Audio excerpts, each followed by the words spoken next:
Hola, ¿cómo está? Buenas noches. Bueno, vamos a empezar con la presentación.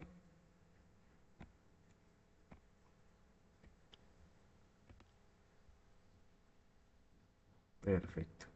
Muy bien. Bueno, mi nombre es Brian Ruiz.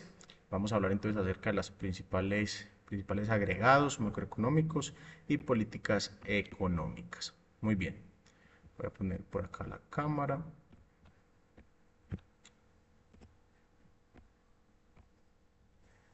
Muy bien. Un segundito que tapa un poco por acá. Listo. El PIB de Colombia, Producto Interno Bruto colombiano desde el 2015 hasta el 2023. Bueno, analizamos algunos factores claves en el comportamiento del PIB de Colombia desde el año 2015 hasta el 2023. Muy bien, del 2015 al 2016 podemos ver en la gráfica, en esta parte de acá, cómo hubo una caída eh, debido a los precios del petróleo y algunos ajustes económicos. Hasta el 2019, una recuperación lenta, progresiva. Podemos mirar que hasta el 2020, antes de la pandemia, fue una economía en Colombia que estuvo muy estable. No hubo grandes como altibajos, por así decirlo, ni picos muy altos ni muy bajos. Fue más una economía que estuvo por allá en el 2018, de pronto tocó algo más bajo, pero sin embargo se logró recuperar hasta el 2019. Llega la pandemia del COVID-19 en el 2020, pues la economía no solamente en Colombia, sino a nivel mundial, las economías se van pues como en declive, hubo un pico demasiado bajo hasta el 2000, en el 2020 fue como donde más tocó fondo, desde el 2019 a mediados del 2019, así que bueno, ya a partir del 2020 en adelante empieza a repuntar la economía colombiana hasta subir a picos muy altos donde la inflación fue muy alta. Entonces, bueno, este pues es como la gráfica que tenemos de el Producto Interno Bruto de Colombia hasta el 2023. Digamos que estuvo bajando bastante, bajó muchísimo, una recesión económica bastante fuerte que se ha estabilizado hasta el momento y que actualmente pues está de nuevo subiendo. Muy bien, vamos a continuar.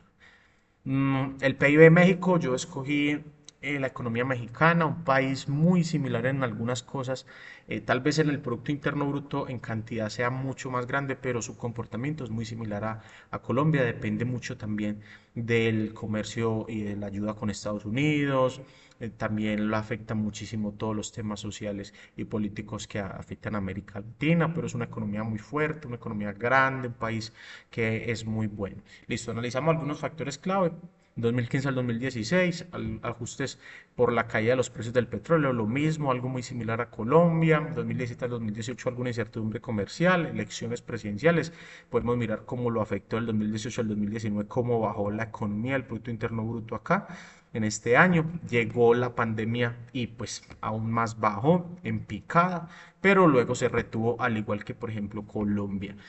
Ha sido una economía que actualmente, por ejemplo, tiene una menor inflación, ya lo vamos a ver más adelante, pero es una economía que se comporta muy parecido, muy similar, crecimiento moderado con enfoque en la estabilidad económica para el 2023. Muy bien, podemos continuar. Esta es la gráfica de comparación eh, para ambas economías. Podemos mirar, por ejemplo, cómo Colombia, podríamos decirlo que no ha tenido picos tan bajos como los ha tenido México. Y pues es muy similar el crecimiento, cómo es el comportamiento de ambas economías. Sin embargo, hay una gran diferencia pues en la cantidad de ingresos en millones de dólares en cuanto al Producto Interno Bruto. Muy bien. Eh, Vamos a continuar por acá con la inflación del 2015 al 2023, cómo la inflación afectó bastante.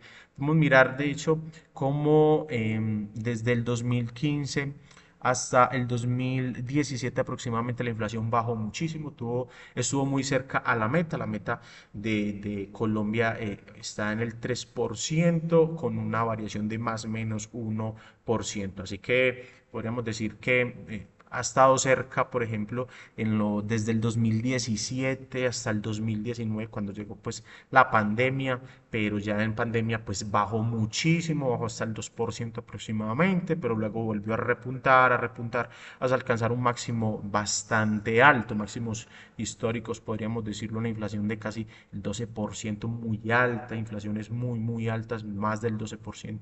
Entonces, bueno, después de eso hasta el 2023, con políticas monetarias, monetarias que implementó el Banco de la República, volvió a reducirse esta inflación. Así que actualmente estamos aún lejos de la meta, hasta el 2023 todavía estaba lejos de la meta en cuanto a la inflación estimada o la prevista que maneja Colombia. Muy bien. Podemos continuar por acá con la de México, una inflación que en los últimos 10 años ha sido relativamente estable. En el periodo del 2013 al 2020 alcanzó un mínimo del 2.3%, bastante baja, en diciembre del 2015 y un máximo del 6.77 en diciembre del 2017. En 2020 la pandemia del COVID afectó la economía mexicana y provocó un aumento de la inflación. La tasa de inflación anual del 2020 fue el 3.61%, es relativamente como estable, impulsada principalmente por el aumento de los precios de los alimentos y los servicios en la salud. Pues de tener una inflación del 2.83 siempre subió bastante al 3.61 en el 2020. Actualmente hay una inflación bastante alta, por ejemplo, el 2023 tenía una inflación en el 7.91%, así que muy lejos del objetivo del banco de mantener la inflación en un rango del 3%, más o menos 1% de variación. Muy bien, continuemos.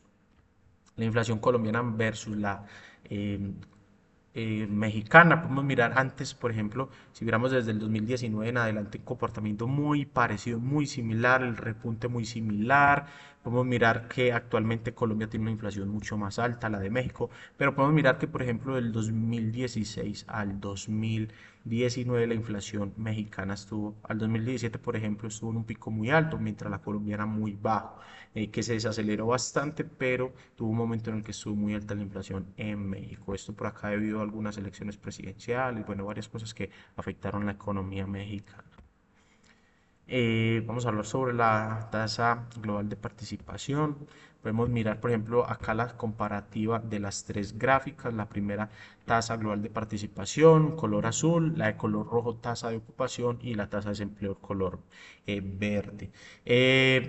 Podemos mirar el contraste, obviamente en el 2019-2020, cuando estuvo la pandemia, aumentó la tasa global de participación, disminuyó, perdón, disminuyó la tasa de ocupación, pues no había empleo, no había trabajo, las empresas se quebraron, la economía se fue al piso. En cambio, la tasa de desempleo pues subió considerablemente. Mire que tuvo un pico muy alto, en Colombia fue el 20% aproximadamente la tasa de desempleo, así que fue bastante factores económicos, políticos, sociales que afectaron muchísimo en la tasa global de participación. Podemos mirar, por ejemplo, las reformas laborales y los programas de formalización laboral tuvieron un impacto importante, al igual que los programas de apoyo durante la pandemia, que permitieron que algunas personas permanecieran activas, ¿cierto? Si miramos, por ejemplo, la tasa de ocupación, algunas reformas laborales también, como políticas de flexibilización laboral, tuvieron un impacto directo sobre la tasa de ocupación.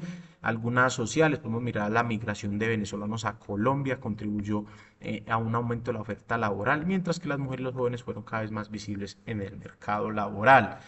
Podemos mirar esto por acá. Bueno, si miramos los factores de la tasa de desempleo, político, la implementación de programas de apoyo durante la pandemia, como los subsidios de ingresos y las ayudas sociales, ayudaron muchísimo, mitigaron un poco el impacto, pero las reformas laborales y la promoción del empleo informal también tuvieron efectos contradictorios. Vimos en un país donde el trabajo, el empleo informal es muy alto y afecta muchísimo, digamos, en la tasa de ocupación, la tasa de desempleo afecta mucho también.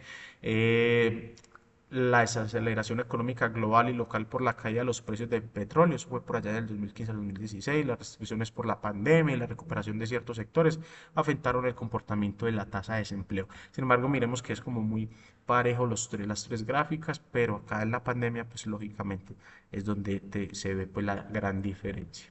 Muy bien, sigamos. Las reformas tributarias, 5 puntos que yo seleccioné: el impuesto al patrimonio, es la sobretasa en sectores específicos, impuestos ambientales, modificaciones al impuesto sobre la renta, el impuesto de bebidas azucaradas. Muy bien, por acá tenemos políticas monetarias del Banco de la República, tasa representativa del mercado.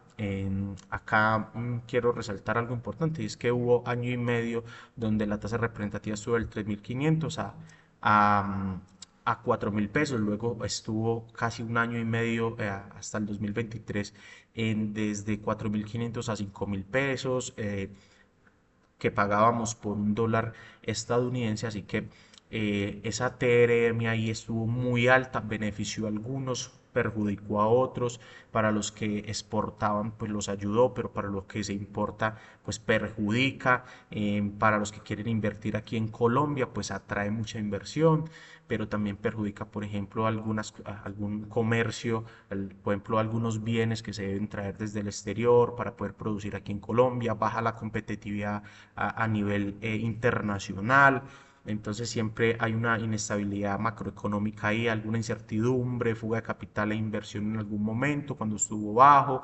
La devaluación de la moneda colombiana cuando estuvo tan alto el dólar, esto perjudicó bastante. Así que para, por ejemplo, sectores que no eran minero-energéticos como la manufactura, la tecnología y otros bienes industriales, perdieron competitividad en el mercado internacional cuando la TRM estuvo relativamente baja. En el primer año y medio con una TRM relativamente baja, eso perjudicó bastante al comercio internacional. Luego, cuando estuvo alta, pues ya las exportaciones mejoraron, los productores nacionales se vieron más beneficiados.